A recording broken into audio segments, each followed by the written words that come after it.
ನಾನು ಪ್ರಥಮವಾಗಿ ಭಾಳ ಸ್ಪಷ್ಟವಾಗಿ ಒಂದು ಮಾತು ಹೇಳಲಿಕ್ಕೆ ಬಯಸ್ತೇನೆ. ಇದು ನಾನು ಯಾವುದೇ ಒಂದು ಪ್ರಚಾರಕ್ಕಾಗಲಿ ಇಲ್ಲ ಮತ್ತೊಬ್ಬರನ್ನ ತಗೊಳ್ಳಿಕ್ಕಾಗಲಿ ಇವತ್ತಿನ ಈ ಒಂದು ಮಾಧ್ಯಮದ ಮಿತ್ರರೊಂದಿಗೆ ನಾನು ಭಾವನೆ ಹಂಚ್ಕೋತಾ ಇಲ್ಲ. ನೆನೆ ನಮ್ಮ ರಾಜ್ಯದ ಮುಖ್ಯಮಂತ್ರಿಗಳು ಮಾತನಾಡಬೇಕಾದ್ರೆ ತುಂಬ ನೋವಿನಲ್ಲಿ ಮಾತನಾಡಿದ್ದಾರೆ.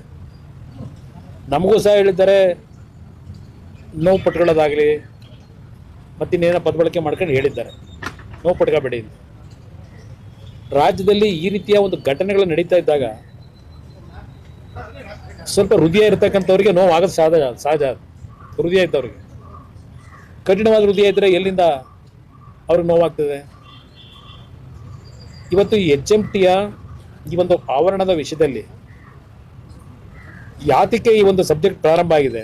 HMT ವಿಷಯದಲ್ಲಿ ಇವತ್ತು ಕೇಂದ್ರದಲ್ಲಿ ನಾನು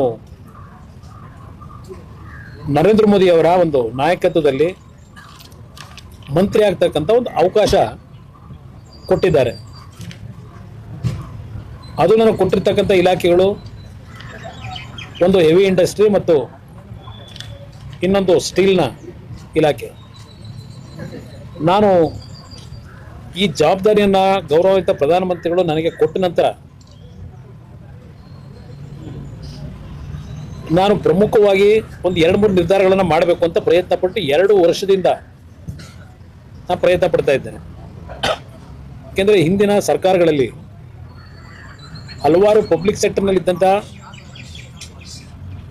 ಕಾರ್ಖಾನೆಗಳನ್ನು ಡಿಸ್ಇನ್ವೆಸ್ಟ್ಮೆಂಟ್ ಮಾಡಬೇಕು ಅಂತಕ್ಕಂಥ ನಿರ್ಧಾರಗಳು ಕ್ಯಾಬಿನೆಟ್ನಲ್ಲಿ ತೆಗೆದುಕೊಂಡ್ಬಿಟ್ಟಿದ್ದಾರೆ.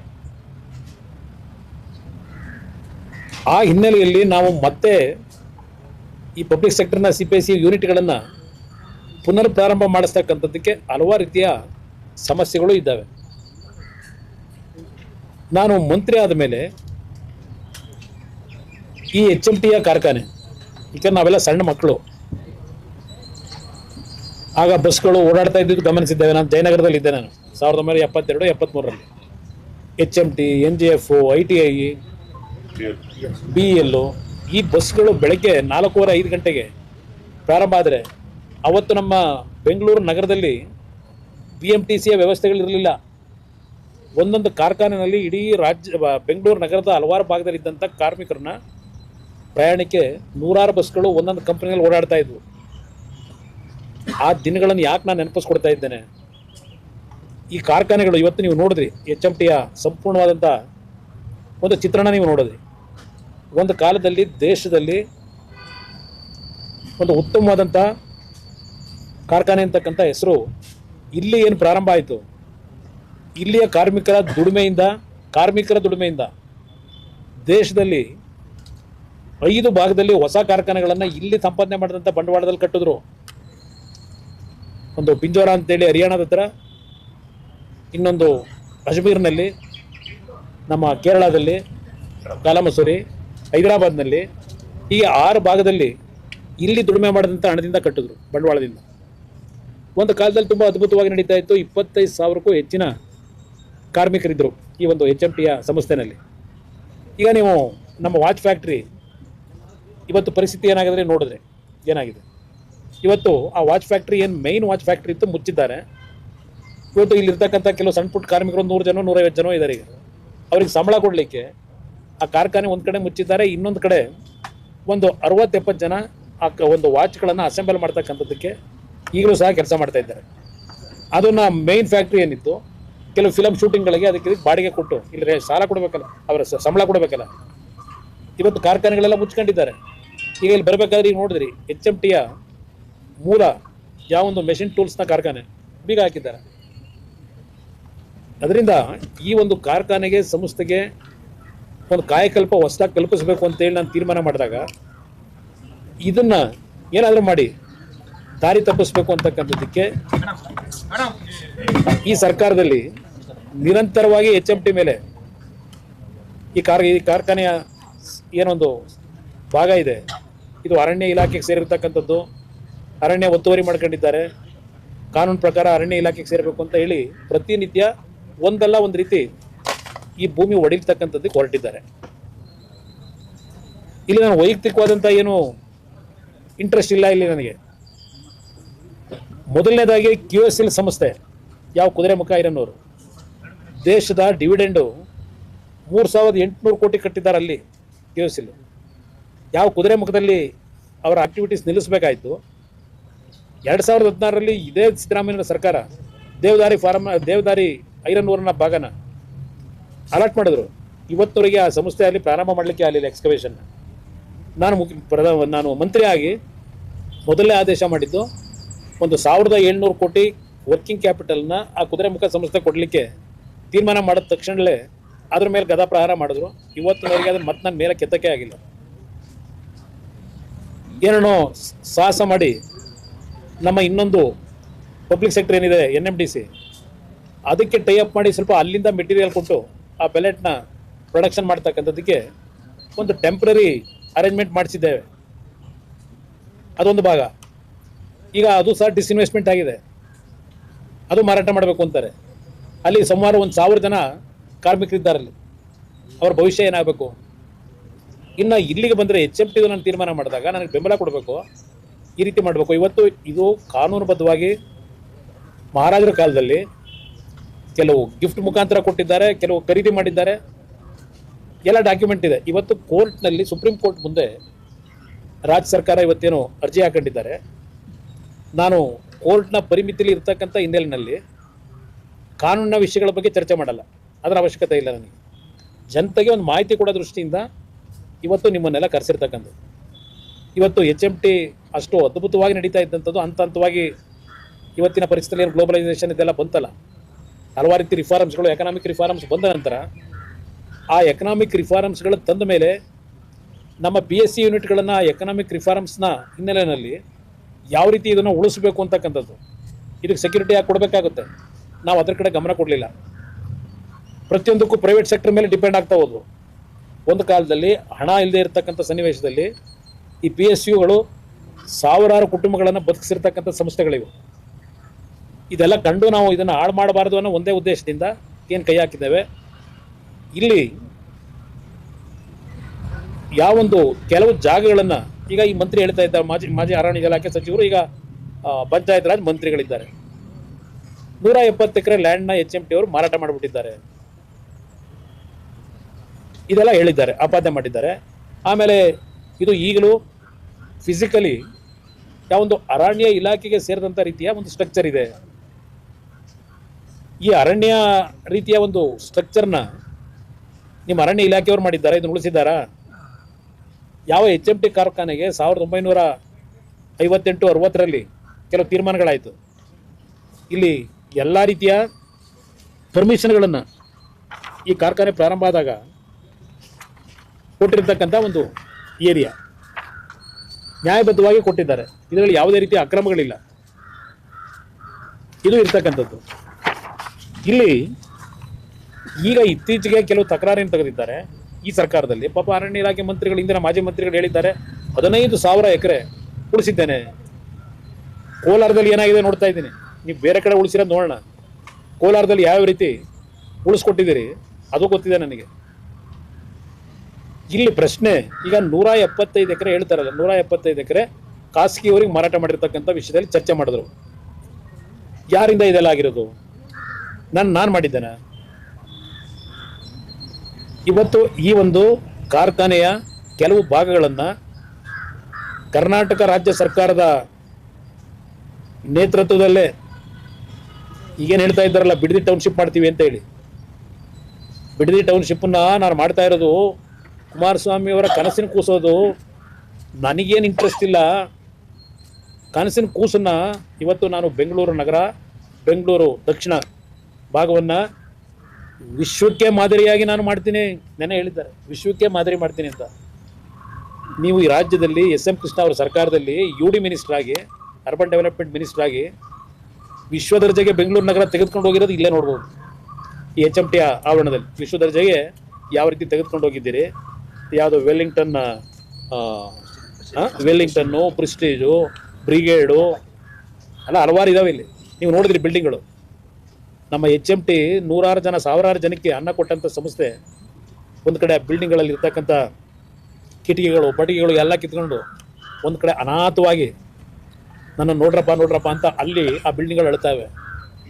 ಇನ್ನೊಂದು ಕಡೆ ಬೃಹದಾಕಾರವಾಗಿ ಕಟ್ಟಿದ್ದಾರೆ ಇದೇ ಜಾಗದಲ್ಲಿ, HMT ಜಾಗದಲ್ಲಿ.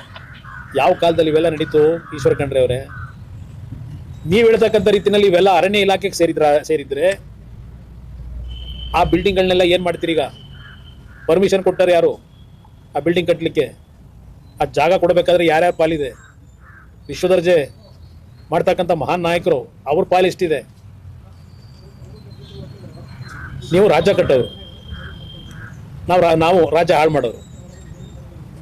ಇವತ್ತು ಈ ಕಾರ್ಖಾನೆಗೆ ಜೀವ ಕೊಡಬೇಕು ಅಂತ ಹೇಳಿ ಟೇಬಲ್ ಟು ಟೇಬಲ್ನಲ್ಲಿ ರಿಕ್ವೆಸ್ಟ್ ಮಾಡ್ತಾ ಇದ್ದೀನಿ. ಸುಮಾರು ಇಲ್ಲಿ ಕೆಲಸ ಮಾಡಿರ್ತಕ್ಕಂಥ ಕಾರ್ಮಿಕರಿಗೆ ಈಗಲೂ ಸಹ ಅವರಿಗೆ ಒಂದು ಔಷಧಿ ತಗೊಳ್ಳೋದಕ್ಕೆ ದುಡ್ಡಿಲ್ಲ. ಕುಟುಂಬದಲ್ಲಿ ಏನಾದ್ರು ಹೆಚ್ಚು ಕಡಿಮೆ ಆಗಿ ವಯಸ್ಸಾಗಿರಿದ್ದಾರೆ. 590 ಕೋಟಿ ಅವರಿಗೆ ಹಲವಾರು ರೀತಿಯ ಕಾರ್ಮಿಕರಿಗೆ ಫೆಸಿಲಿಟೀಸ್ ಕೊಡಬೇಕಾಗಿದೆ.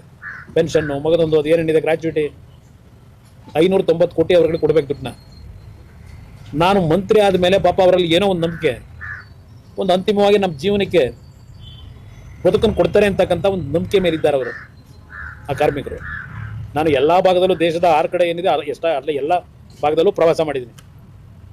ಎಲ್ಲ ಭಾಗದಲ್ಲೂ ಒಂದು ಆಸೆ ಇಟ್ಕೊಂಡಿದ್ದಾರೆ. ಇವತ್ತು ನಾನು ಒಂದು ಹೊಸದಾಗಿ ನಮ್ಮ MHIನ ಅಧಿಕಾರಿಗಳೇನಿದ್ದಾರೆ, ಸೆಕ್ರೆಟರಿ ಅವರು ಮತ್ತು ಜಾಯಿಂಟ್ ಸೆಕ್ರೆಟರಿಗಳು, ಇವ್ರು ಯಾಕೆ ಡೆಲ್ಲಿಯಿಂದ ಬಂದಿದ್ದಾರೆ ಇವತ್ತು? ಇವರೊಬ್ಬರು ಜಾಯಿಂಟ್ ಸೆಕ್ರೆಟರಿ. ಇಲ್ಲಿರ್ತಕ್ಕಂಥ ವಾಸ್ತವಾಂಶಗಳನ್ನೆಲ್ಲ ಡೀಟೇಲ್ ಸ್ಟಡಿ ಮಾಡಿ ಹೋಗಬೇಕು ಅಂತ ಕರೆಸಿದೆ. ಸೆಕ್ರೆಟರಿ ಅವ್ರು ಬರ್ಲಿಕ್ಕೆ ಹೇಳಿದ್ದೆ, ಅವರು ಬೇರೆ ಕೆಲಸದ ಮೇಲೆ ಅವ್ರನ್ನ ಡೆಪ್ಯೂಟ್ ಮಾಡೋದು. ಇಲ್ಲಿ 3,000-3,500 ಎಕರೆ ಲ್ಯಾಂಡ್ ಇದೆ. ಇಲ್ಲಿ ಬರೀ ಇದ್ರದಲ್ಲ, ಕರ್ನಾಟಕದಲ್ಲ, ಕಾಲಮಸೂರಿ ಕೇರಳದಲ್ಲಿ ಅಲ್ಲಿ 350 ಎಕರೆ ಇದೆ. ಹೈದರಾಬಾದ್ ನಗರದಲ್ಲಿ 1,200 ಎಕರೆ ಇದೆ. ಇದನ್ನ ಹಾಗೆ ಬಿಟ್ರೆ ಈಗ ಇಲ್ಲಿ ಹೇಳ್ತಾರಲ್ಲ, ಇಲ್ಲಿ ತೋರಿಸ್ತಾ ಇದೀವಲ್ಲ ಬಿಲ್ಡಿಂಗು, ಒಂದೊಂದೇ ಲ್ಯಾಂಡ್ ಗ್ರಾಬರ್ಸ್ಗೆ ಯಾವ ಥರ ಅನುಕೂಲ ಮಾಡಬೇಕು ಮಾಡ್ತಾರೆ. ಪಾಪ ಹೇಳಿದ್ದಾರೆ ಅದೆಂಥದ್ದು DLFಗೆ ಪೋಸ್ಟ್ಗಳು ಬೇರೆ ಅಂಟಿಸವ್ರು. ಈಗ ಅದೆಂಥದ್ದು ಹೇಳಿದ್ರು ಪದಾನ, ಇದು ರಿಯಲ್ ಎಸ್ಟೇಟ್ ಇದಕ್ಕೇನೋ ಹೇಳೋರು ಪದ, ಏನೋ ಪೋಸ್ಟ್ಗಳಿಗೆ ಅದೊಂದು ಶುರುವಾಗಿದೆ. DLF ಬಗ್ಗೆ ಮಾತಾಡ್ತೀನಿ, ಈಗ ಬೇಡ, HMT ಶೇರ್ ಅದರಿಂದ ಆ ಸಬ್ಜೆಕ್ಟ್ ಬೇಡ, ಮಾತಾಡೋಣ ಅಂತ. ಇದೆಲ್ಲ 174 ಎಕರೆ ವಿಲೇವಾರಿ ಆಗಿರೋದು ಆ ಪೀರಿಯಡ್ನಲ್ಲಿ. ಮುಖ್ಯಮಂತ್ರಿಗಳು ಆಗ UD ಮಿನಿಸ್ಟ್ರು, ಈ ಮಹಾನ್ ಭಾವರು ಕೋಆಪರೇಟಿವ್ ನಲ್ಲಿ ಮಂತ್ರಿ ಆಗಿದ್ದು ಸ್ವಲ್ಪ ದಿವಸ ಇದ್ರು. ಆಗೇನು ಮಾಡೋರು NTI ಸೊಸೈಟಿದ, ಆಮೇಲೆ ಒಂದ್ಸಲ ಚರ್ಚೆ ಮಾಡೋಣ. NTI ಸೊಸೈಟಿ ಕತೆ ಅದೊಂದು ದೊಡ್ಡ ಕತೆ ಇದೆ. ಅದು NTI ಸೊಸೈಟಿದು, ಸಹಕಾರಿ ಸೊಸೈಟಿ. ಇಲ್ಲಿ ಯಾರ್ಯಾರಿಗೆ ಯಾರ್ಯಾವಾಗ ಸೇಲ್ ಆಗಿದೆ. ನಾನು ಮುಖ್ಯಮಂತ್ರಿ ಆದ ನಂತರ ನನ್ನ ಗಮನಕ್ಕೆ ಇದು ಬಂದಾಗ ನಾನು ಆದೇಶ ಮಾಡಿದೆ ಚೀಫ್ ಸೆಕ್ರೆಟರಿಗೆ, ಯಾವುದೇ ಕಾರಣಕ್ಕೂ HMTಯ ಭೂಮಿನ ಪರಬಾರೆ ಮಾಡೋದಾಗಲಿ, ರಿಜಿಸ್ಟ್ರೇಷನ್ ಯಾವುದೂ ಸಹ ಇನ್ನು ಮುಂದಿನ ದಿನಗಳಲ್ಲಿ ಮಾಡಬಾರ್ದು ಅಂತೇಳಿ ಆದೇಶ ಮಾಡಿದೆ. ಅದಾದ ನಂತರ ಮಾರಾಟಗಳು ನಿಂತಿದೆ. ಇದಿರ್ತಕ್ಕಂಥದ್ದು ಯಾವ ಬಿಲ್ಡರ್ಗಳು ಯಾರ್ಯಾರಿಂದ ಪಡೆದ್ರು ಅದು ಒಂದು ಭಾಗ. ಈಗ ನಾನು ಇಲ್ಲಿ ಬಂದಾಗ ಹಲವಾರು ಜನ ಹೆಣ್ಮಕ್ಳು ಬಂದರು. ಆ ಅಪಾರ್ಟ್ಮೆಂಟ್ಗಳನ್ನ ಅಸೋಸಿಯೇಷನ್ ಮೆಂಬರ್ಗಳ ಪ್ರೆಸಿಡೆಂಟ್ಗಳವರು ಅಲ್ಲಿ ಇವತ್ತು ಸಹ ಅವರೆಲ್ಲ ಕಷ್ಟಪಟ್ಟು, ಅದಕ್ಕೆ ಕಟ್ಟದೋನು ಯಾವನೋ ದುಡ್ಡು ಮಾಡ್ಕೊಂಡ ಹೊಟ್ಟೋದ ಮಾರಾಟ ಮಾಡಿ. ಈಗ ಅವ್ರಿಗೆ ಇನ್ನೂ ಖರೀದಿ ಮಾಡ್ಕೊಂಡವರಲ್ಲ ಆ ಫ್ಲ್ಯಾಟ್ಗಳನ್ನ, ಅವ್ರ ಹೆಸರಿಗೆ ಇನ್ನೂ ಆಗ್ತಾ ಇಲ್ಲ. ಅದು ಏನೋ A ಖಾತಾ B ಖಾತಾ 5% 2% ಪೇಪರ್ ಅಡ್ವರ್ಟೈಸ್ಮೆಂಟ್ ಕೊಟ್ಟಿದ್ದು. ಇಲ್ಲಿ ಪಾಪ ಕಷ್ಟಪಟ್ಟು ಸಂಪಾದನೆ ಮಾಡಿ ಜೀವನದಲ್ಲಿ ಸ್ವಲ್ಪ ಹಣ ಉಳಿಸಿ ಏನೋ ಒಂದು ಫ್ಲ್ಯಾಟ್ ತಗೊಳ್ಳೋಣ ಅಂತ ಹೇಳಿ ಪಾಪ ಯಾರೋ ಅಮಾಯಕರು ತಗೊಂಡವ್ರೆ. ಈಗ ಅವರೆಲ್ಲ ಬಂದಿಲ್ಲ, ಅರ್ಜಿ ಕೊಡ್ತಾವ್ರೆ ನನಗೀಗ. ಪಾಪ ನೆನ್ನೆ ನಮ್ಮ ಮುಖ್ಯಮಂತ್ರಿಗಳು ಅದೇನೋ ಅಪಾರ್ಟ್ಮೆಂಟ್ಗಳ ಅಸೋಸಿಯೇಷನ್ ಅವರ ಸಭೆ ಬೇರೆ ಮಾಡಿದ್ರು. ಯಾವ ಉದ್ದೇಶಕ್ಕೆ ಮಾಡಿದ್ರೋ ಗೊತ್ತಿಲ್ಲ ನನಗೆ. ಯಾರು ಮಾಲೀಕತ್ವ ಹೊಂದಿದ್ದಾರೆ ಅವರಿಗೆ ಎಲ್ಲ ರೀತಿಯ ಸರ್ಕಾರದಿಂದ ಅನುಕೂಲ ಮಾಡ್ಕೊಳ್ತೀನಿ ಅಂತ ಏನೋ ಒಂದು ಭಾಷಣ ಮಾಡಿರಬೇಕು. ನಾನು ನೋಡಿಲ್ಲ ಆ ಭಾಷಣ ಟೆಕ್ಸ್ಟ್, ನಾನು ನೋಡಿಲ್ಲ. ಎಲ್ಲ ಒಂದು ತುಣುಕು ಯಾರೋ ಹೇಳಿದ್ರು, ಈ ಥರ ಆಗಿತ್ತು, ನೆನ್ನೆ ಕರೆದಿದ್ರು ಮೀಟಿಂಗ್. ನಾನು ಇವ್ರು ಪಾಪ ಇಲ್ಲಿ ಹೇಳ್ತಾವ್ರಲ್ಲ, ಈಗ ನಿಮ್ಮ ಕಾಲದಲ್ಲಿ ಮಾರಾಟ ಮಾಡಿಸಿ ಸ್ಟೇಟ್ ಗೌರ್ಮೆಂಟ್ ತಗೊಂಡಿರೋ ಡಿಸಿಷನ್ ಅಂತ ಹೇಳ್ತಾರೆ. ಇಲ್ಲಿ ಅದು ಹೆಂಗೆ ತಗೊಂಡ್ರು ಗೊತ್ತಿಲ್ಲ ನನಗೆ. ಸೆಂಟ್ರಲ್ ಗೌರ್ಮೆಂಟಿಗೆ ಕೆಲವು ದೇಶದ ಗ್ರೋತ್ಗೆ ರಿಸರ್ಚ್ ಸೆಂಟರ್ಗಳಿಗೆ ಕೊಟ್ಟಿರ್ತಕ್ಕ ನನ್ನ ತಕರಾರಿಲ್ಲ. ಇವತ್ತು ಹಲವಾರು ಕೇಂದ್ರ ಸರ್ಕಾರದ ಇಲಾಖೆಗಳು ಕೊಟ್ಟಿದ್ದಾರೆ. ಅದು ಇಲ್ಲಿ HMT ಮತ್ತು ಕೇಂದ್ರ ಸರ್ಕಾರದ ನಡುವೆ, ಯಾಕೆಂದರೆ ಕೇಂದ್ರ ಸರ್ಕಾರದ ಇನ್ವೆಸ್ಟ್ಮೆಂಟ್ ಇದೆ, ಅದು ನಾವೇನು ಮಾಡ್ಲಿಕ್ಕಾಗಲ್ಲ. ಅವ್ರಿಗೆ ಬೇಕಾದಂಥ ಅವ್ರಿಗೆ ಇಲಾಖೆಗಳಿಗೆ ಕೊಟ್ಟಿರೋದು ಬೇರೆ, ಅದು ಕಾನೂನುಬದ್ಧವಾಗಿ ಮಾಡ್ಕೊಂಡಿರ್ತಾರೆ ಇಲಾಖೆ. ಇಲ್ಲಿ ಪ್ರೈವೇಟ್ನವ್ರಿಗೆ ಕೊಟ್ಟಿದ್ದಾರಲ್ಲ, ಯಾವ ಆಧಾರದ ಮೇಲೆ ಕೊಟ್ರಿ? ಸಿಂಗಾಪುರ ಮಾಡೋದಕ್ಕೆ ಇದಕ್ಕೆ ಅಲ್ವಾ ಕೊಟ್ಟಿರೋದು? ಆಗ 4 ವರ್ಷ ಸಿಂಗಾಪುರ ಮಾಡಿದ್ರಲ್ಲ. ಈಗ ವಿಶ್ವ ದರ್ಜೆಗೆ ಬೆಂಗಳೂರಿನ ಬ್ರ್ಯಾಂಡು. ಯಾವ ಬ್ರ್ಯಾಂಡ್ ಹಾಕ್ತೀನಿ? ಮಳೆ ಬಂತು, ಸದ್ಯ ಮಳೆ ಬರುತ್ತೆ, ರಸ್ತೆಗಳು ಒಂಚೂರು ಉಳ್ಕೊಂಡವೆ ಈಗ ಈ ವರ್ಷ. ಹೋದ ವರ್ಷ ಬಂದಾಗ ಮಳೆ ಬಂದಿದ್ರೆ ಗುಡ್ಡಿ ಹೋಗಿ ಲೆಕ್ಕ ಹಾಕ್ಬೇಕಾಗಿತ್ತು. ಈಗ ಏನಪ್ಪ ಪ್ರವಾಸ ಮಾಡಿದ್ರು, ಹೋದ್ರು ಎಲ್ಲ ಕಡೆ ಬೆಂಗಳೂರು ನಗರದಲ್ಲಿ, ರಾತ್ರಿ ಎಲ್ಲ ಟಾರ್ಚ್ ಉಟ್ಕೊಂಡು ನೋಡಿದ್ರು. ಈಗ ಹೊಸದಾಗಿ ಒಬ್ರು ಬಂದವ್ರು, ನಗರಸಭೆ ಬೆಂಗಳೂರು ನಗರ ಕ್ಲೀನ್ ಮಾಡಕ್ಕೆ ಬಂದವ್ರೆ. ಅದು ಯಾರನ್ನು ಕ್ಲೀನ್ ಮಾಡ್ತಾರೋ ಗೊತ್ತಿಲ್ಲ, ನೋಡೋಣಂತೆ. ಇದಕ್ಕೆ HMT ವಿಷಯದಲ್ಲಿ ಪದೇ ಪದೇ ಚರ್ಚೆ ಅನವಶ್ಯಕ. ಇವತ್ತು ನಾನು ನಿಮ್ಮನ್ನು ಕರೆಸಿದ ಅದಕ್ಕೋಸ್ಕರಲೇ. ಸುಪ್ರೀಂ ಕೋರ್ಟ್ನಲ್ಲಿ ಕೇಸ್ ನಡೀತಾ ಇದೆ.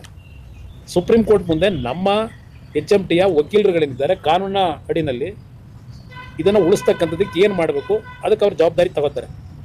ಆದರೆ ಪದೇ ಪದೇ ಒಂದು ದೇಶದಲ್ಲಿ ಸಾವಿರಾರು ಜನಕ್ಕೆ ಅನ್ನ ಕೊಟ್ಟಂಥ ಈ ಒಂದು ಜಾಗವನ್ನು ನೀವು ಜನಗಳಲ್ಲಿ ಒಂದು ಕೆಟ್ಟ ಭಾವನೆ ಬರ್ತಕ್ಕಂಥ ರೀತಿಯಲ್ಲಿ ಮಾತನಾಡೋದು ನಿಲ್ಲಿಸಿ. ಇದನ್ನು ಭಾಳ ಸ್ಪಷ್ಟವಾಗಿ ಹೇಳ್ತಾರೆ. ಪಾಪ ನನಗೆ ಹೇಳಿದ್ದಾರೆ ಅವರು ಮಿನಿಸ್ಟ್ರು, ಎಂಥದ್ದು ಕಾರ್ಖಾನೆಗಳು ತನ್ನಿ, ಏನೋ ಸ್ಟೀಲ್ ಇಂಡಸ್ಟ್ರಿ ತನ್ನಿ. ಸದ್ಯ ಇರೋದನ್ನೇ ಉಳ್ಸಕ್ಕೆ ಬಿಡ್ತಾ ಇಲ್ವಲ್ಲ, ಬೇರೆ ತರೋದು ಮಾಡೋದು ನೋಡೋಣ. ಇದನ್ನೇ ಇರೋದನ್ನೇ ಉಳ್ಸಕ್ಕೆ ನೀವು ತಯಾರಾಗಿಲ್ಲ. ಈಗ ನಾನು ಮುಖ್ಯಮಂತ್ರಿಗಳಿಗೆ ಹೇಳ್ತೀನಿ, ಆ ಪಾಪ ಅಲ್ಲೆಲ್ಲೋ ಫ್ಲ್ಯಾಟಲ್ಲಿ ಅವರಲ್ಲ, ಕಾನೂನುಬದ್ಧವಾಗಿ ಅವ್ರು ಬದುಕಕ್ಕೆ ಏನು ಮಾಡಬೇಕು ಮಾಡಪ್ಪ. ಮಾಧ್ಯಮದ ಮುಂದೆ ಕುತ್ಕೊಂಡ್ಬಿಟ್ಟು ಕತೆ ಹೇಳಿದ್ರಾಗಲ್ಲ. ಎಲ್ಲ ಮಾಡಿದಿರಲ್ಲ ಅವಾಂತರ, ಅವ್ರನ್ನೆಲ್ಲ ಬೀದಿಗೆ ತಂದಿಟ್ಟಿದ್ದೀರಿ, ಸರಿಪಡಿಸ್ಕೊಡ್ಬೇಕಲ್ಲ. ಪಾಪ ಹೆಂಗೂ ಬಂದಿದ್ದೀರಿ. ಈಗ ಆ ಜಾಗಗಳು ವಿಲೇವಾರಿ ಮಾಡ್ಬೇಕಾದ್ರೆ ನಿಮ್ದು ಎಷ್ಟು ಪಾತ್ರ ಇದೆ ಅನ್ನೋದು ಗೊತ್ತು ನಮಗೆ. ಬಹುಶಃ ಇಲ್ಲಿ ಕೆಲವ್ರು ಹೇಳ್ತಾರೆ ಇಲ್ಲೂ ಕೆಲವು ಜಾಗ ಇನ್ನೂ ಇಟ್ಕೊಂಡವ್ರೆ ಅಂತ ಹೇಳಿ, ಅವರೇ ಮಾಡ್ಕೊಂಡವ್ರೆ ಅಂತ. ಅದರಿಂದ ಗೊತ್ತಿಲ್ಲ. ಅಲ್ಲಿ ಕಾರ್ಮಿಕರು ಕೇಳಿ, ನನಗೇನು ಗೊತ್ತು? ರೆಕಾರ್ಡ್ ಇದ್ರೆ ನಾನು ಹೇಳ್ತಿದ್ದೆ. ನಾನು ಇದ್ರ ಬಗ್ಗೆ ನೋಡಿಲ್ಲ. ಇವತ್ತು ಬಂದಾಗ ನನ್ನ ಗಮನಕ್ಕೆ ತಂದರು. ಯಾರು ಬೇರೆ ಹೆಸರಿನಲ್ಲಿ ಮಾಡ್ಕೊಂಡಿರ್ತಾರೆ. ಬೇನಾಮಿಗಳು ಭಾಳ ಜನ ಅವರೇ.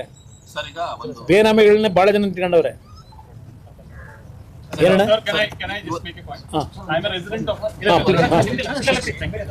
ವಾಟ್ ಈಸ್ ಯುವರ್ ಪ್ರಾಬ್ಲಮ್ ಹೇಳಿ, ಅವ್ರದ್ದು ಕೇಳ್ಕೊಳ್ಳಿ. I'm a resident of Prestige Wellington Park. Okay. And one of my relatives, they want to buy a flat over there, but the registration is not possible. So I want to ask the Honorable Minister to make a solution to this. Better to go and meet Chief Minister. He is now announced. He will transfer A Khata to B Khata to A Khata to B A Khata. He publicized in all media. He has given rebate also. First he announced 5% to actually pay. That actually he has given 2%. He reduced it. You please go and ask him. Sir, ಈಗ ಈ HMT ಯಾವಾಗ ಕೊಟ್ಟರಲ್ಲ document ಎಲ್ಲ ಇದೆ ಅಂತ ಹೇಳಿದ್ರೆ, ಮತ್ತೆ ಹೊರಗಡೆ ಅವ್ರು ಮಾಡ್ಕೊಂಡಾಗ HMT ಅವ್ರು ಏನ್ ಮಾಡ್ತಿದ್ರು? ಕೇಸ್ ಹಾಕಿದ್ರು. HMT ಆಗಿನ HMT ನಲ್ಲಿ ಇದ್ದಂತ ವ್ಯಕ್ತಿಗಳು ಸಹ ಇವರ ಜೊತೆಯಲ್ಲಿ ಕಂಬೈಂಡ್ ಆಗಿದ್ದಾರೆ. ಸೆಂಟ್ರಲ್ ಗವರ್ಮೆಂಟ್ ಅಧಿಕಾರಿಗಳಲ್ವ ಅವರೆಲ್ಲ? ಸೆಂಟ್ರಲ್ ಗೌರ್ಮೆಂಟ್ ಅಧಿಕಾರಿಗಳಿದ್ರು ಕೆಲವು ವಿಷಯಗಳು ಅಲ್ಲಿಗೆ ಮರೆಮಾಚಿ ಮಾಡ್ಕೊಂಡಿದ್ದಾರೆ. ಇದರ ಬಗ್ಗೆ ಒಂದು ದೊಡ್ಡ ಎನ್ಕ್ವೈರಿನೇ ಆಗಬೇಕು. ನಾನು ಈ ಹಿನ್ನೆಲೆಯಲ್ಲೇ ಕೇಂದ್ರದಲ್ಲಿ ಸಂಬಂಧಪಟ್ಟಂತ ಕೆಲವು ಮಂತ್ರಿಗಳಿಗೆ ರಿಕ್ವೆಸ್ಟ್ ಮಾಡ್ತಾ ಇದ್ದೇನೆ. ಯಾವೊಂದು PSU ಯೂನಿಟ್ಗಳಲ್ಲಿ ಸಾವಿರಾರು ಎಕರೆ ಭೂಮಿ ಇದೆ, ಡಿಸ್ಇನ್ವೆಸ್ಟ್ಮೆಂಟ್ ಮಾಡಿದ್ದಾರೆ. ಬಟ್ ಆ ಆಸ್ತಿಗಳಿದೆಯಲ್ಲ, ಆ ಆಸ್ತಿಗಳನ್ನು ಉಳಿಸ್ತಕ್ಕಂಥದ್ರ ಕಡೆ ಗಮನ ಕೊಟ್ಟಿಲ್ಲ. ಈಗ ಏನೋ ಹಣಕಾಸು ಇಲಾಖೆ ಸಚಿವರು ನಿರ್ಮಲಾ ಸೀತಾರಾಮನ್ ಅವರು ಒಂದು ಮಾನಿಟೈಸೇಷನ್ಗೆ ಅಂತ ಹೇಳಿ ಲ್ಯಾಂಡ್ ಬ್ಯಾಂಕ್ ಏನಿದೆ PSU ಯೂನಿಟ್ಗಳಲ್ಲಿ ಅಂತ ಹೇಳಿ ಸ್ಟಡಿ ಮಾಡಬೇಕು ಅಂತೇಳಿ ಒಂದು ಕಮಿಟಿನೂ ಮಾಡಿದ್ದಾರೆ ಅಂತಕ್ಕಂಥದ್ದು ನನಗಿರ್ತಕ್ಕಂಥ ಮಾಹಿತಿ. ಇವತ್ತು ಇಲ್ಲ, ಇದು ನೋಡ ತನಿಖೆಗೆ ಒಳಪಡಿಸಬೇಕಾಗ್ತದೆ. ಹಿಂದೆ ಯಾರಿದ್ರು, ಯಾರು ಇದಕ್ಕೆ ಪಾಲ್ದಾರಿದ್ದಾರೆ, ಆಕ್ಷನ್ ತಗೋಬೇಕಾದಂಥದ್ದು ಸರ್ಕಾರದ ಕರ್ತವ್ಯ. ನಾನು ಇಲ್ಲ ಅಂತ ಹೇಳ. ಸರ್, ಯಾವುದೇ ಗೌರ್ಮೆಂಟ್ ಸಂಸ್ಥೆಗೆ ಕೊಟ್ಟಾಗ ಕಂಡೀಷನ್ಸ್ ಹಾಕಿರುತ್ತೆ, ಇಂಥ ಉದ್ದೇಶಕ್ಕೆ ಬಳಸಬೇಕು ಅಂತ. ಇಲ್ಲ ಅಂತ ಹೇಳಿದ್ರೆ ಅದನ್ನು ವಾಪಸ್ ತಗೋತೀವಿ ಅಂತ ಸಾಮಾನ್ಯ ಕಂಡೀಷನ್ ಎಲ್ಲ CSI ಕೊಟ್ಟಾಗಲೂ ಎಲ್ಲದರಲ್ಲೂ ಇರುತ್ತೆ. ಅವ್ರು ಹೇಳ್ತಾ ಇರೋದು ಅದನ್ನೇ, ಅಂದ್ರೆ ಇದು ಕೊಟ್ಟಿರುವಂತದ್ದು ತಪ್ಪು, ಈ ಉದ್ದೇಶಕ್ಕೆ ಕೈಗಾರಿಕೆ ಮಾಡೋದಕ್ಕೆ. ಅದಕ್ಕೆ ನಾನು ಅವರಿಗೆ ಕೈ ಜೋಡಿಸಿ ಮನವಿ ಮಾಡ್ತೀನಿ. ಈಶ್ವರ್ ಖಂಡ್ರೆ ಅವರಿಗೆ, ನಿಮ್ಮ ಮುಖ್ಯಮಂತ್ರಿಗಳು ಬಹುಶಃ ಭಾಳ ಬದಲಾವಣೆ ಆಗಿದ್ದಾರೆ. ಈಗ ಭಾಳ ಬದಲಾವಣೆ ಇದೆ ಅವರಲ್ಲಿ. ರಾಜ್ಯ ಕಟ್ಟಬೇಕು ಅಂತ ಹೇಳಿ ನಿಮ್ಮ ಮುಖ್ಯಮಂತ್ರಿಗಳಿಗೆ ಒಪ್ಪಿಸಿ ಇಲ್ಲಿ ಏನೇನಾಗಿದೆ ಅಕ್ರಮ, ಯಾವ ಆಧಾರದ ಮೇಲೆ ಸೇಲ್ ಮಾಡಿದ್ರು, ಯಾಕೆ ಕೊಟ್ಟಿದ್ದಾರೆ, ಅದನ್ನೆಲ್ಲ ತನಿಖೆ ಮಾಡಿ ಅದನ್ನೆಲ್ಲ ವಾಪಸ್ ಪಡಿಸ್ಕೊಳ್ಳೋಕೆ ಹೇಳಿ. ಆಮೇಲೆ ಅರಣ್ಯದ್ದು ನೋಡೋಣ. ಇಲ್ಲ, ನಮ್ಮ ಅಂಡರ್ನಲ್ಲಿ ಬಂದರು ಕೆಲವು ರಾಜ್ಯ ಸರ್ಕಾರದ ವ್ಯಾಪ್ತಿಯೊಳಗೆ ಇರ್ತದೆ, ಅವ್ರದ್ದು ಪಾಲಿದೆ. ಹಲವಾರು ಕಡೆ ಈಗ ಉದಾಹರಣೆಗೆ ಕೇರಳದಲ್ಲಿ ನಮ್ಮದು 300 ಎಕರೆ ಲ್ಯಾಂಡ್ ಇದೆ. ಅದರಲ್ಲಿ ರಾಜ್ಯ ಸರ್ಕಾರ ಡಿಮ್ಯಾಂಡ್ ಮಾಡ್ತಾ ಇದೆ, ನಮ್ಗೆ ಇಷ್ಟು ಲ್ಯಾಂಡ್ ಬಿಟ್ಕೊಡಿ ಅಂತ ಹೇಳಿ. ಹರಿಯಾಣ ಪಿಂಜೋರದಲ್ಲಿ ಮೊದಲು 600 ಎಕರೆ ಇತ್ತು, 300 ಎಕರೆ ಹರಿಯಾಣದ ಅರ್ಬನ್ ಡೆವಲಪ್ಮೆಂಟ್ ಅವ್ರು ತಗೊಂಡವ್ರೆ, ಅವ್ರ ಡೆವಲಪ್ಮೆಂಟ್ಗೆ ಅಂತ ಹೇಳಿ. ಈ ಥರ ಹಲವಾರು ಕಡೆ ಈ ರೀತಿ ನಡೆದಿದೆ. ಸರ್ಕಾರದಿಂದ ಸರ್ಕಾರಕ್ಕೆ ಮಾಡ್ಕೊಳ್ಳೋದು ಬೇರೆ, ಬೇರೆ ಬೇರೆ ಇಲಾಖೆಗಳಲ್ಲಿ ಇಂಟರ್ನಲ್ಲಿ, ಅದು ಕಾನೂನುಬದ್ಧವಾಗಿ ಮಾಡ್ಕೊಂಡಿರ್ತಾರೆ, ಕ್ಲಿಯರೆನ್ಸ್ ತಗೊಂಡಿರ್ತಾರೆ ಕ್ಯಾಬಿನೆಟ್ನಲ್ಲಿ. ಇಲ್ಲಿ ಪ್ರೈವೇಟರಿಗೆ ಕೊಟ್ಟಿದ್ದಿದೆಯಲ್ಲ, ಡೆಲ್ಲಿವರೆಗೂ ಅದು ರೆಕಾರ್ಡ್ ಹೋಗಿದೆಯಾ, ಅದಕ್ಕೆ ಪರೀಕ್ಷೆ ಮಾಡಬೇಕು. ಅಲ್ಲ ಸರ್, ಈಗ HMT ಇಂದ ನೀವು ಹೇಳ್ತಿದ್ದೀರಾ ನಿಮ್ಮ ಅಧಿಕಾರಿಗಳು ಶಾಮೀಲಾಗಿ ಮಾಡಿದ್ದಾರೆ ಅಂತ, ನಿಮ್ದೇ ಜಾಗ ನಮ್ಮ ಹಳೆ ಅಧಿಕಾರಿ ಈಗಿನವರಲ್ಲ ಸರ್. ಈಗ ಅಲ್ಲಿ ಏನೋ ಕಟ್ಕೊಂಡ್ಬಿಟ್ಟಿದ್ದಾರೆ, ಅದನ್ನ ನೀವು ನಿಮ್ಮ ಇಲಾಖೆಗೆ ವಾಪಸ್ ತರಕ್ಕೆ ನೀವೇನ್ ಮಾಡ್ತೀರಾ ಅಂತ. ಈಗ ನನಗೆ ಬಂದಿರತಕ್ಕಂಥದ್ದು, ಈಗ ಈಶ್ವರ ಖಂಡ್ರೆ ಅವರು ಓಪನ್ ಆಗಿ 175 ಎಕರೆ ಮಾರಾಟ ಅಂತ ಹೇಳಿದ್ದಾರೆ. ಈಗ ನಮ್ಮ ಲ್ಯಾಂಡ್ ಅದು ಅಂತ ಹೇಳ್ತಾರೆ. ಈಗ ಅವ್ರ ಲ್ಯಾಂಡ್ ಇದ್ರೆ ಅವ್ರದ್ದೇ ಜವಾಬ್ದಾರಿ ಅಲ್ವಾ, ಅವ್ರ ಹತ್ರ ಎಲ್ಲ ರೆಕಾರ್ಡ್ಸ್ ಇದ್ರೆ. ಅದಕ್ಕೆ ಅವ್ರಿಗೆ ಹೇಳ್ತಾ ಇದ್ದೀನಿ, ನಿಮ್ಮ ಲ್ಯಾಂಡ್ ಆಗಿದ್ರದು ಮೊದಲು ಅದನ್ನು ಬಿಡಿಸ್ರಪ್ಪ. 175 ಎಕರೆ ಕೊಟ್ಟಿದ್ದೀರಲ್ಲ, ಅದು ಏನೇನಾಗಿದೆ ತೆಗಿರಿ ಅದೆಲ್ಲ. ಸರ್, ನೀವು ಇವತ್ತೊಂದು ಇಲ್ಲೊಂದು ರೌಂಡ್ ಸಾಕಿದ್ರಿ, HMT ಆಸ್ತಿ ಅಂತ ತೋರಿಸಿದ್ರಿ, ಮಾಧ್ಯಮಗಳು ತೋರಿಸಿದ್ರಿ, ಆ ಮೂಲಕ ಸರ್ಕಾರಕ್ಕೂ ತೋರಿಸಿದ್ರಿ. ಇದರಿಂದ ಸರ್ಕಾರಕ್ಕೆ ಎಷ್ಟು ಕಂಟ್ರಿ ಗೊತ್ತಿಲ್ಲ. ನೀವು ಸೆಂಟ್ರಲ್ ಇದ್ರ ಬಗ್ಗೆ ನೀವು ಹೇಳದಂತ ಬರೋದು ನಂಗೆ ಅರ್ಥ ಆಯ್ತು. ಇಲ್ಲ ಹೇಳಿ. ನೀವು ಕೇಂದ್ರ ಸಚಿವರಾಗಿದ್ದೀರಿ, ನೀವು ಅಲ್ಲಿಂದ ಒಂದು ಟೀಮ್ ಮಾಡಿ ಸರ್ವೆ ಮಾಡಿಸಿ, ಅದೊಂದು ರಿಪೋರ್ಟ್ನ ಯಾಕೆ ನೀವು ತಗೊಳ್ಳೋದು? ಎಲ್ಲೆಲ್ಲಿ ಒತ್ತುವರಿ ಆಗಿದೆ? ಒಂದು ನಿಮಿಷ, ಒತ್ತುವರಿ ಅನ್ನೋದಲ್ಲ, ಈಗಾಗಲೇ ಅವ್ರ ಹೆಸರಿಗೆ ರಿಜಿಸ್ಟರ್ ಮಾಡಿಕೊಟ್ಬಿಟ್ಟಿದಾರಲ್ಲ, ಅದರಲ್ಲಿ ನಾನು ಅದಕ್ಕೋಸ್ಕರ ನಮ್ಮ ಅಧಿಕಾರಿಗಳಿಗೆ, ಈಗಿನ ಇರ್ತಕ್ಕಂಥ ಅಧಿಕಾರಿಗಳಿಗೆ ಹೇಳ್ತೇನೆ, ಸಂಪೂರ್ಣವಾಗಿ ಆ 175 ಎಕರೆ ವಿಲೇವಾರಿಗಳು ಯಾರ್ಯಾರಿಗಾಗಿದೆ, ಅದು ಯಾವ ರೀತಿ ಮಾಡಿದ್ದಾರೆ, ಅದು ಎಲ್ಲದರ ಮಾಹಿತಿಯನ್ನು ಕಲೆಕ್ಟ್ ಮಾಡಿ ನನಗೆ ಸಬ್ಮಿಟ್ ಮಾಡ್ಲಿಕ್ಕೆ ಹೇಳ್ತೀನಿ. ಒಂದು ದೆಹಲಿ ಹೋದ್ಮೇಲೆ ಇದ್ರ ಬಗ್ಗೆ ಏನು ನಾನು ಸುತ್ತಿದ್ದಾನೆ ಇದು ನೋಡಿದೆ. ನನಗೂ ನೀವು ಕಣ್ತಿರೋದಷ್ಟೇ ನನಗೂ ಕಣ್ತರಿಸಿದ್ದಾರೆ. ನಾನು ಮೊದಲು ಇಲ್ಲಿ ಬೆಂಗಳೂರು ನಗರದ ನಿವಾಸಿ ಆದರೂ ಇಷ್ಟೆಲ್ಲ ನಾನು HMT ಈ ಥರ ಇದೆಯಾ ಅನ್ನೋದು ನನಗೆ ಗೊತ್ತಿರಲಿಲ್ಲ. ಇವತ್ತು ನಿಮ್ಮ ಜೊತೆ ನಾನು ನೋಡಿದ್ದೀನಿ. ಇದು ನೋಡಿದ ಮೇಲೆ ನೀವು ಹೇಳಿದಂಥ ರೀತಿಯಲ್ಲಿ ನನ್ನ ಜವಾಬ್ದಾರಿ ಇದು ಓನ್ಲಿ ಪಬ್ಲಿಸಿಟಿ ಮಾಡೋದು ಆಗೋದಿಲ್ಲ, ಪಬ್ಲಿಸಿಟಿಗಲ್ಲ.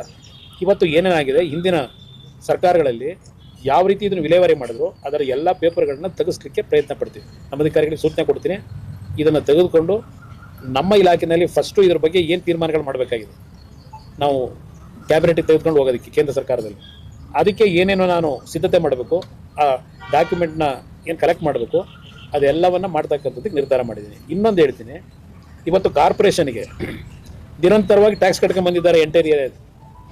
ಈಗ ನಾನು ಮುಖ್ಯಮಂತ್ರಿ ಆದಮೇಲೂ 23 ಕೋಟಿ ಪೆಂಡಿಂಗ್ ಇತ್ತು.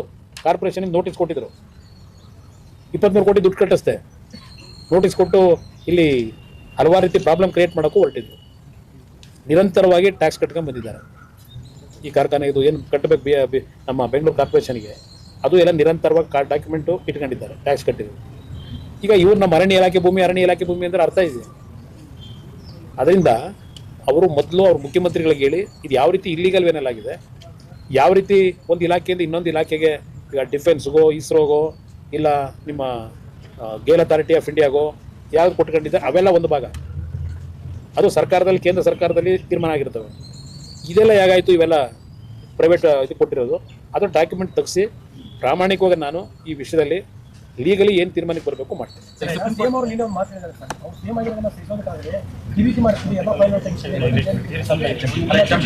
ಯಾವ ಫೈಲ್ ಅಣ್ಣ? ಫೈಲ್ ಹೊಸ್ದಾಗಿ ತೆಗೆಯೋದೇ ಬೇಕಾಗಿಲ್ಲ, ಫೈಲು ಹೊಸ್ದಾಗಿ ತೆಗೆಯೋದಿಲ್ಲಪ್ಪ, ಎಲ್ಲ ಹಳೆವೇ ಇದಾವೆ.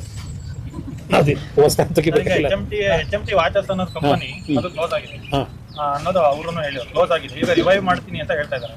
ರಿವೈವ್ ಮಾಡ್ತೀನಿ ಅಂತ ಹೇಳಿದ್ರೆ ಅಫಿಷಿಯಲ್ ಆಗಿ ಕ್ಲೋಸ್ ಆಗಿರೋದನ್ನ ರಿವೈವ್ ಮಾಡೋದಕ್ಕೆ ಏನು ಡಿಸಿಷನ್ ಆಗಿದೆ? ಸೆಂಟ್ರಲ್ ಗವರ್ಮೆಂಟ್ ಏನಾದರೂ ಇದಕ್ಕೆ ಒಂದು ನಿಮಿಷ ಬ್ರದರ್, ರಿವೈವ್ ಮಾಡ್ಲಿಕ್ಕೇನೆ ಹಲವಾರು ರೀತಿಯಲ್ಲಿ ತೀರ್ಮಾನಗಳು ಏನಾಗಬೇಕು, ಪ್ರೋಸೆಸ್ಸು, ಆ ಪ್ರೋಸೆಸ್ಗೆ ಚಾಲನೆ ಕೊಟ್ಟಾಗಿದೆ. ಇದನ್ನ ರಿವೈವ್ ಮಾಡಲಿಕ್ಕೆ ಡಿಸ್ಇನ್ವೆಸ್ಟ್ಮೆಂಟ್ ಏನಾಗಿದೆ, ದೀಪಂ ಅಂತಕ್ಕಂಥದ್ದು ಒಂದು ನಮ್ಮಲ್ಲಿ ಕೇಂದ್ರ ಸರ್ಕಾರದಲ್ಲಿ ಒಂದು ಇಲಾಖೆ ಇದೆ.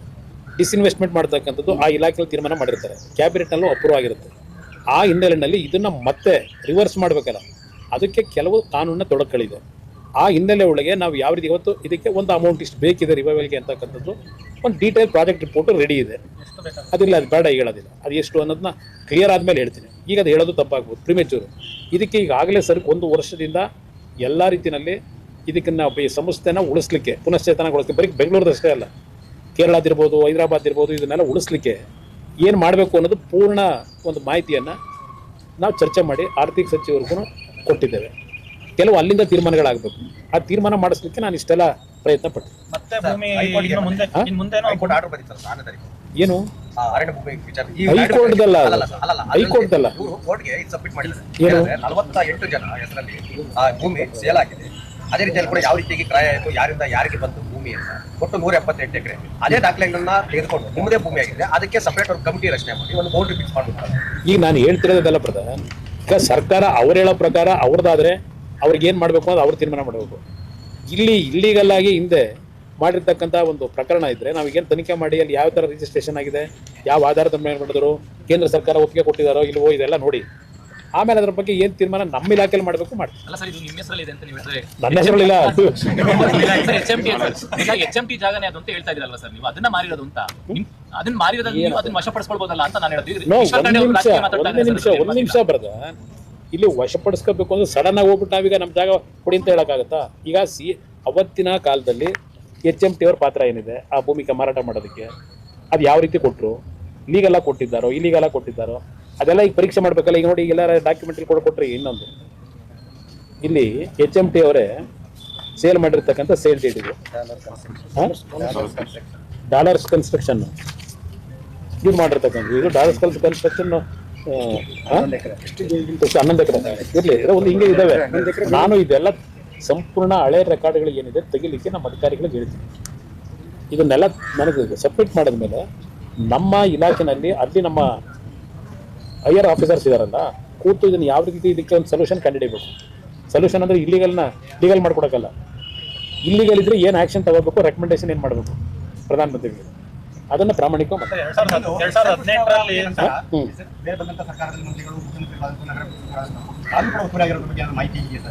ನನಗೆ ನಾನು SM ಕೃಷ್ಣ ಅವರಾದ್ಮೇಲೆ ಧರ್ಮ್ ಸಿಂಗ್ ಇದ್ರು. ಧರ್ಮ್ ಸಿಂಗ್ ಆದ್ಮೇಲೆ ನಾನು ಬಂದಿದ್ದೀನಿ.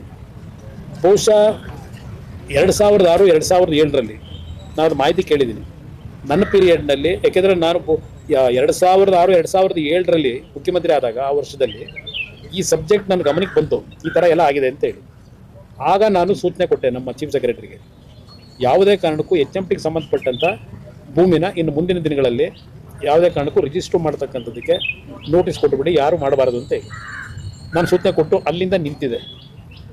ಆದರೆ ಮಧ್ಯದಲ್ಲಿ 2008ರಲ್ಲಿ ಬಹುಶಃ ನಮ್ಮ ಯಾವುದೋ ಕೇಂದ್ರ ಸರ್ಕಾರದ ಸಂಸ್ಥೆ ಕೊಟ್ಟವರು ನನಗಿರೋ ಮಾಹಿತಿ. 2018ರಲ್ಲಿ ಸೆಂಟ್ರಲ್ ಗೌರ್ಮೆಂಟ್ 2018ರಲ್ಲಿ ಸೆಂಟ್ರಲ್ ಮಿನಿಸ್ಟ್ರಿ ಆಫ್ ಫಾರೆಸ್ಟ್ನವರು ಸ್ಟೇಟ್ ಗೌರ್ಮೆಂಟ್ಗೆ ಲೆಟರ್ ಬರೆದು ಇದು 1980 ಆಕ್ಟ್ ಒಳಗಡೆ ಬರುತ್ತೆ ಜಮೀನು ಅಂತ ಹೇಳಿರೋದು, ಅದನ್ನ ಅವರು ಸೆಂಟ್ರಲ್ ಆಗಿ ಇಟ್ಕೊಂಡು ಇದು ಫಾರೆಸ್ಟ್ ಯಾವುದು ಬರೋಕ್ಕೆ ಸಾಧ್ಯ. ಅದಕ್ಕೆ ಹೇಳಿದ್ದು ಇದು ಕೋರ್ಟ್ನಲ್ಲಿ ಕೇಸ್ ನಡೀತಾ ಇದೆ, ಕೋರ್ಟ್ನಲ್ಲಿ ತೀರ್ಮಾನ ಆಗುತ್ತೆ. ಕೆಲವು ಆ್ಯಕ್ಟ್ಗಳು 2023ರಲ್ಲೂ ತಂದವ್ರೆ ಕೇಂದ್ರ ಸರ್ಕಾರದಲ್ಲಿ.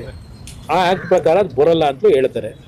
2023 ತಂದಿರೋ ಆ್ಯಕ್ಟು, ಅದರ ಪ್ರಕಾರ ಈ ಪ್ರಾಪರ್ಟಿ ವಿಷಯದಲ್ಲಿ ಯಾವುದೇ ರೀತಿ ಕ್ಲೈಮ್ ಮಾಡ್ಲಿಕ್ಕೆ ಫಾರೆಸ್ಟ್ನಲ್ಲಿ ಅಧಿಕಾರ ಇಲ್ಲ ಅಂತ ಹೇಳಿದ್ದಾರೆ. ಕಾನೂನಾತ್ಮಕವಾಗಿ ಚರ್ಚೆ ನಡೀತಿದೆ. ಆದ್ರೆ ಈಗ ನಿಮ್ಮ ಮೇಲೆ ಯಾಕೆ ಆರೋಪ ಮಾಡ್ತಿರೋದು? ಅದು ನೀವು ಕೇಂದ್ರ ಸಚಿವರಾಗಿ ನೀವು ಆದ್ಮೇಲೆ ಯಾಕೆ ಆರೋಪ ಮಾಡ್ತಿರೋದು? ಆರೋಪ ನನ್ನ ಮೇಲೆ ಮಾಡ್ತಾ ಇರೋದು ನಾನೇನೋ ಮಾಡ್ಬಿಟ್ಟಿದ್ದೀನಿ ಅಂತ ಅಲ್ಲ, ನಾನು ಇದನ್ನು ರಿವೈವ್ ಮಾಡಲಿಕ್ಕೆ ಹೊರಟಿದ್ದೀನಿ. ಅದನ್ನ ತಡೆ ಹಿಡಿಬೇಕು ಅನ್ನೋದು ಅಷ್ಟೇ ಅವ್ರಿಗೆ ಬೇಕಾಗಿರೋದು. ಅದಕ್ಕೆ ಇವೆಲ್ಲ ನಡೀತಾ ಇರೋದು. ನನ್ನ ಮೇಲೆ ಯಾವುದೂ ಆರೋಪ ಇಲ್ಲ. ಸರ್ ಈಗ ಎಷ್ಟು ಪ್ರೊಡಕ್ಷನ್ ಆಗ್ತಿದೆ ಈಗ ಅಟ್ ಪ್ರೆಸೆಂಟ್ ಎಷ್ಟು ಪ್ರೊಡಕ್ಷನ್ ಆಗ್ತಿದೆ ಸರ್? ಈಗ ನೋಡಿ ಆ ವಾರ್ಷಿಕ ಟರ್ನ್ಓವರ್ ಎಷ್ಟಿದೆ ಸರ್ ಕಂಪನಿ? ಇಲ್ಲ, ವರ್ಕಿಂಗ್ ಕ್ಯಾಪಿಟಲೇ ಇಲ್ಲ. ಇದರಲ್ಲೇ ಏನೇನೋ ಪಾಪ ಒದ್ದಾಡ್ಕೊಂಡು ಮಾಡ್ತಾವ್ರೆ. ಈಗ ಉದಾಹರಣೆ ನಾವು ವಾಚ್ ಫ್ಯಾಕ್ಟ್ರಿಗೆ ಹೋದ್ವು, ಅಸೆಂಬಲ್ ಏನು ಮಾಡ್ತಿದ್ದಾರೆ 1,000 ತಿಂಗಳಿಗೆ ಮಾಡ್ತಾಯಿದ್ರು. ಈಗ ನಾವು ಬಂದ ಮೇಲೆ ಸ್ವಲ್ಪ ಎನ್ಕರೇಜ್ಮೆಂಟ್ ಕೊಟ್ಟ ಮೇಲೆ ನಮ್ಮ ಈ ಹೊಸ CMDನೂ ಹಾಕಿದ್ದೀನಿ. ಅವರು ಮೊದಲು BHELನಲ್ಲಿ ಇದ್ದರು, ಅವ್ರನ್ನ ಇಲ್ಲಿಗೆ CMD ಮಾಡಿದ್ದೀವಿ. BHELನಲ್ಲಿ ಅವರಿಂದ ಕೆಲವು ಸೆಕ್ಟರ್ನಲ್ಲಿ ಒಳ್ಳೆ ಕೆಲಸ ಮಾಡಿದ್ರು, ಬ್ಯಾಕ್ಗ್ರೌಂಡ್ ಚೆನ್ನಾಗಿದೆ ಅಂತ ಹೇಳಿ ಇಲ್ಲಿ ನಮ್ಮ HMTನ ಏನಾದರೂ ಮಾಡಿ ಉಳಿಸ್ಬೇಕು ಅಂತೇಳಿ ಬೆಳೆಸೋದಕ್ಕೆ ಅವ್ರನ್ನ ನಾವೇ ಆಯ್ಕೆ ಮಾಡಿ ಹಾಕಿದ್ದೀವಿ. ಇಲ್ಲಿಗೆ CMD ಹೊಸದಾಗಿ ಬಂದಿದ್ದಾರೆ. ಬಂದ ಮೇಲೆ ಕಳೆದ 3-4 ತಿಂಗಳಿಂದ ನಿರಂತರವಾಗಿ ಬಹುಶಃ ಅವ್ರು ದಿನಕ್ಕೆ ಎಷ್ಟು ಗಂಟೆ ನಿದ್ದೆ ಮಾಡೋರೋ ಗೊತ್ತಿಲ್ಲ ನನಗೆ. ನಾನು ಏನು ಸೂಚನೆ ಕೊಟ್ಟಿದ್ದೆ ಅದು ಎಲ್ಲವನ್ನ ಪಕ್ಕಾ ರೆಡಿ ಮಾಡಿ ನಮ್ಮ CMTನ ಅಲ್ಲಿಯ CMT ಏನಿದ್ದಾರೆ ಅವರು ಇವರು ಇಬ್ಬರು ಸೇರಿ ಒಂದು DPRನ ಹೊಸ ಮತ್ತೆ ತಯಾರು ಮಾಡಿ ಕಳಿಸಿದ್ದಾರೆ. ಈಗ ಮೊನ್ನೆ ರೀಸೆಂಟಾಗಿ ಎಲ್ಲಿ ಚರ್ಚೆ ಮಾಡಬೇಕು ಚರ್ಚೆನೂ ಮಾಡಿದ್ವಿ ಬ್ರದರ್ ಈ ವಿಷಯದಲ್ಲಿ. ಅದರಿಂದ ಇವತ್ತು 1,000 ಮ್ಯಾನುಫ್ಯಾಕ್ಚರ್ ಆಗ್ತಾ ಇದ್ದ ವಾಚ್ಗಳು 10,000ಕ್ಕೆ ತಿಂಗಳಿಗೆ ಮಾಡ್ತಾ ಇದ್ದಾರೆ. ಈಗ ಮಾಡ್ತಿದ್ದಾರೆ 10,000ಕ್ಕೆ ಏರಿದೆ, ಡಿಮ್ಯಾಂಡ್ ಇದೆ. ಆ್ಯಕ್ಚುಲಿ ನಂದು HMT ಇದೆ 75 ಲಕ್ಷದ. ಸರ್ ನಾನು ಅದನ್ನ ನೀವು ಕಟ್ತಿದ್ರೆ ಕೆಲವು ನಿಮ್ಮ ಎಂಪ್ಲಾಯ್ಸ್ಗಳೇ HMT ವಾಚ್ ಕಟ್ಟಲ್ಲ ಸರ್? ಇಲ್ಲ, ಕಟ್ತಿದ್ದಾರೆ. ಸರ್ ಇದೆ ಸರ್,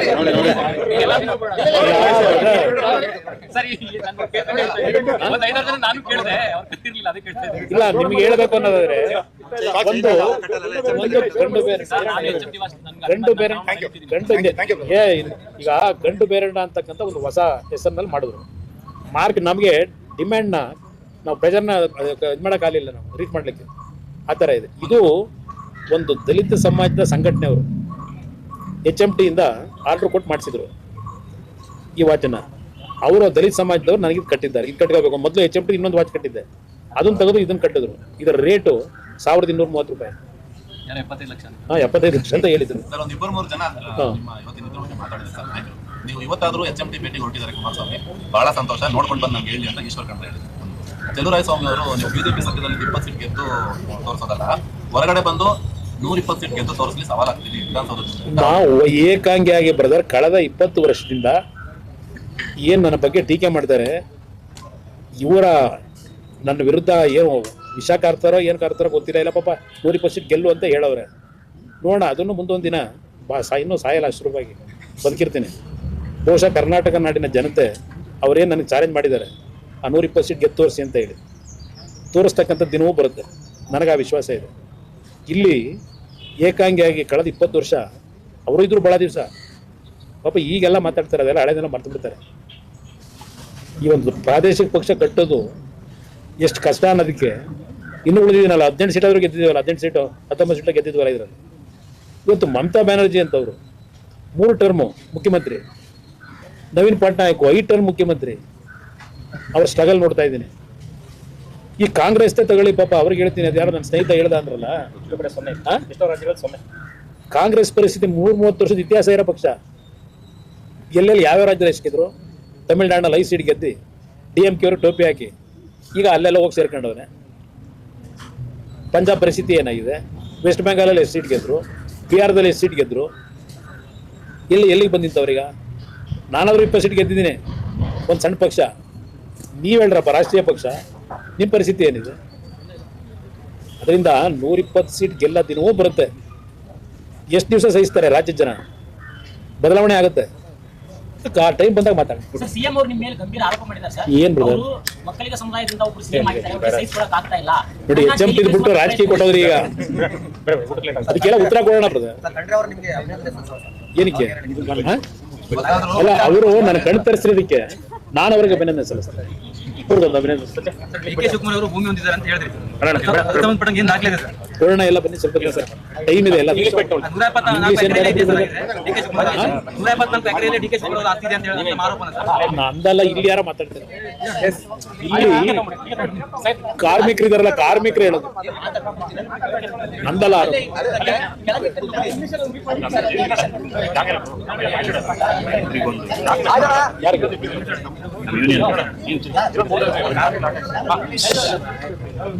ಇಂಗ್ಲಿಷ್ ನಲ್ಲಿ ಮಾಡಕ್ಕೆ ಬಹಳ ಲೆಂತಿ ಐತೆ ಬ್ರದರ್, ಬೇಡ ಇದನ್ನ ಸರ್. ಬ್ರೀಫ್ ಆಗಿ ಹೇಳಿ ಸರ್. ವೇಟ್ ಆಯ್ತು, ಏನ್ ಬ್ರದರ್? ಮತ್ತೆ ಯಾವಾಗ